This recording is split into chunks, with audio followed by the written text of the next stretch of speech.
So guys finally আমার YouTube channel ঠিক হয়ে গেছে। যেখানে আমি স্ট্রাইক খেয়েছিলাম প্রায় 7 দিন আগেই, সেই স্ট্রাইকটা অলরেডি আনলক হয়ে গেছে।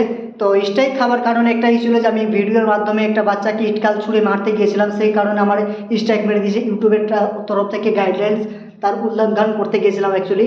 তো আমার মতন তোমরা ভুল করতে যাও না, কারণ আমার একটা আইডি, আমি এই যেটা দেখতেই পাচ্ছ সাইডে আমার আইডিটাকে অনেক দিন থেকে আমি এই আইডিতে মানে মেহনত করে এসেছি। সেই আইডিতে অলরেডি আমার আর্নিং শুরু হয়ে গেছে, ইনকাম আসতে শুরু করে দিয়েছে। তো যাই হোক, আজকে থেকে আমি এই ভিডিওটাকে আপলোড করতে পারবো 7 দিনের পরে। আর যদি 90 দিনের মধ্যে যদি আবার দুটো স্ট্রাইক চলে আসলো, তো পুরোপুরি যেটা আমি আর্নিং করেছি বা যতদিন থেকে আমি মেহনত করেছি এই আইডিতে, সম্পূর্ণ আমার মেহনত বরবাদ চলে যাবে। তো যাই হোক, যেটা ভুল করেছি তোমরাও ওই ভুলটা তোমরা কখনো করতেই যেও না। তো ভুল হচ্ছে এটাই যে কোনো বাচ্চাকে কখনো মারতে যেও না ভিডিওর মাধ্যম থেকে, বা ভিডিও আপলোড করবে না, কোনো বাচ্চা মারার ভিডিও কখনো আপলোডিং করতে যেও না, কোনো বাচ্চাকে বিরক্ত করতে যেও না। মানে বেশি অতিরিক্ত বিরক্ত করা ঠিক হবে না, সেই ভিডিওর আপলোড কখন করতে যাবে না।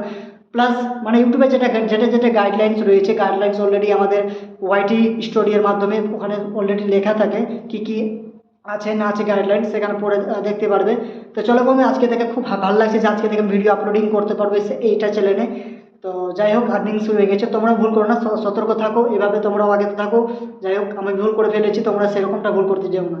তো চলো বন্ধুগণ, আজকে থেকে আবার এই চ্যানেলে ভিডিও আপলোডিং করতে পারছি আবার।